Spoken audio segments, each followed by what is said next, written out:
আজকে আমাদের পেজের ওপর চলে এসেছে আমাদের king of strong style Shinsuke Nakamura.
যখন মেন রস্টারে এসেছিল বলা ছিল পুরো রকেট বুস্ট নিয়ে এসেছিল, মানে জন সিনাকে হারানো, রেন্ডি অর্টনকে হারানো। কিন্তু হ্যাঁ, ভিন্স ম্যাকম্যান তো এত সহজে খুশি হয় না, তো উনি ভেবেছিলেন আস্তে আস্তে কয়েকটা ম্যাচ হারুক, দেখা যাক ফ্যান্সদের কি রিয়াকশন হয়। আর আমরা দেখতে পেয়েছিলাম ডব্লিউডব্লিউই চ্যাম্পিয়নশিপ ম্যাচে জিন্দার মাহালের কাছে হেরে যায়, কিন্তু না, ফ্যান্সদের স্টিল এক্সপেকটেশন ছিল। আর আমরা দেখতে পাই রয়্যাল রাম্বল ভিক্টরি 2018 এর দের একটা ফ্যান্টাসি ড্রিম ম্যাচ, একদিকে এজে স্টাইল, অপরদিকে শিনস্কে নাকামুরা। ভাই ক্লাসিক রাসেলমেনিয়া ম্যাচ। কিন্তু ভিন্স ম্যাকম্যান তো এত সহজে খুশি হবে না, তো ভিন্স ম্যাকম্যান ভাবলো যে ওয়েট নাকামুরাকে একটুখানি অ্যাটেনশন দেওয়া যাক, নাকামুরাকে একবার আবার হারানো যাক। মানে কি আবার বলবো, মানে ডেফিনেটলি ভাই নাকামুরা ওই যে পজিশন থেকে যে নামলো তারপরে পুরো শেষ হয়ে গেল। হ্যাঁ, নাকামুরা ডেলিভার করেছিল তার হিল ক্যারেক্টার আমরা দেখতে পেয়েছিলাম, দেন আমরা দেখেছিলাম তাকে ইউএস টাইটেল ক্যাপচার করা, আইসি টাইটেল ক্যাপচার করা, ট্যাগ টাইটেল ক্যাপচার করা, সমস্ত কিছু করেছিলেন। কিন্তু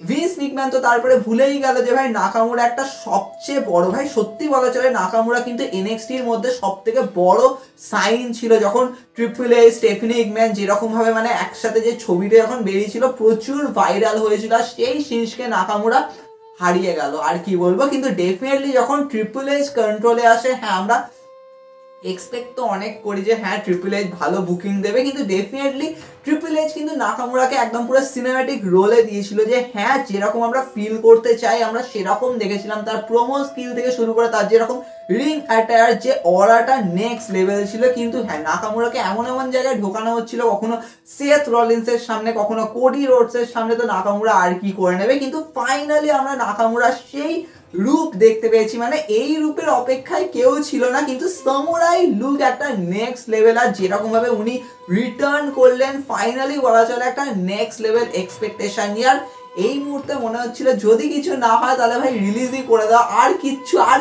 হবে না কিচ্ছু এরকম। আর ফাইনালি উনি এলএ নাইটকে হারিয়ে ক্যাপচার করলেন ইউএস টাইটেল। এখন দেখো সত্যি বলতে গেলে নজর তো অনেকই দিচ্ছে, কিন্তু নাকামুরার এরপরের রোল কি, দেখো অনেকে এই মুহূর্তে না এটাই মনে করে যে হ্যাঁ ভাই ডব্লিউডব্লিউই কিন্তু ওরকম ভাবে অ্যাটেনশন দেয় না ওই সুপারস্টারকে যার প্রচুর ভালো ফিজিক নেই, বা হ্যাঁ এরকম যে ভালো ইংলিশ বলতে পারে না। কিন্তু এটা মানতে হবে যে ভাই নাকামুরা যেরকম অ্যাট্রাকশন বিল্ড করে, তার যেরকম সিনেম্যাটিক প্রোমো হয়, যেরকম ভাবে তাকে প্রেজেন্ট করা হয়, সেটা কিন্তু অবভিয়াসলি একটা আই ক্যাচিং, আলাদাই লেভেলে একটা অ্যাটেনশন থাকে ভাই ফ্যান্সদের মধ্যে। প্লাস তার যেরকম এন্ট্রেন্স, ভাই আমি আর বেশি কি বলবো, কারণ আমি তো নিজে পারফর্ম করেছি, কিন্তু তার এন্ট্রেন্স পুরো একদম আলাদাই লেভেলে চলে গেছে। অবভিয়াসলি একটা আলাদাই যেন ফিল হয়, গায়ে কাঁটা দেওয়ার মতো ফিলিং। তো ডেফিনেটলি নাকামুরাকে যেরকম প্রেজেন্ট করা হয় সেটা একটা নেক্সট লেভেলে। কিন্তু ওই একই কথা যে ভাই নাকামুরা কি কখনো ওয়ার্ল্ড টাইটেল ক্যাপচার করতে পারবে? দেখো সত্যি বলতে গেলে ওনার ক্যারেক্টারে তো এটাই মনে হয় যে কখনোই উনি হয়তো ওয়ার্ল্ড টাইটেল সেভাবে মানে ওয়ার্ল্ড টাইটেলের দিকে পৌঁছাবেনই না। কিন্তু হ্যাঁ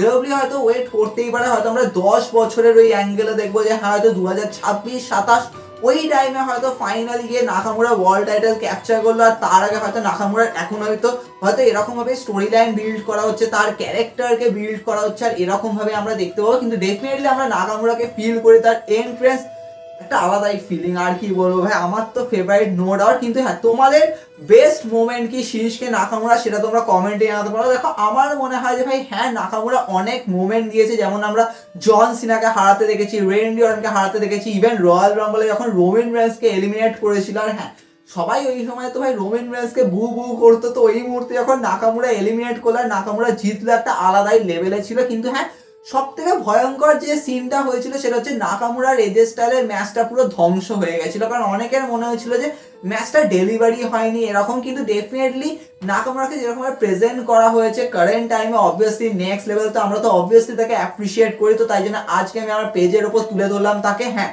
ওই রকম রূপে নিয়ে আসিনি, একটু অন্যরকম ভাবে এনেছি। আর হ্যাঁ, আমিও এরকম ভাবে এক্সপেরিমেন্ট করি, কিছু না কিছু ভাবে ইউজ করি, কিং অফ স্ট্রং স্টাইলকে আজকে ফুটিয়ে তুললাম। তো এরকম কাজ তো অনেক আসবে, তোমরা দেখবে আমাদের চ্যানেলে এরকম অনেক কাজ এসছে। যদি তোমাদের ভালো লাগে তো টুইটার রিটুইট করতে পারো, ইনস্টাগ্রামে শেয়ার করতে পারো, আর এরকম কাজ আরও আসবে। তোমরাও জানাতে পারো যে তোমাদের কিরকম, কার উপর তোমরা ছবি দেখতে চাও, তো আমি ট্রাই করার চেষ্টা করবো। আর হ্যাঁ, আমাদের চ্যানেলে তো হুজ্জুতি হয়, সমস্ত কিছু হয়, এরকমই চলবে। নেক্সট ইয়ার তো আরো ধামাকা আসবে, দেখা হবে নেক্সট এপিসোডে।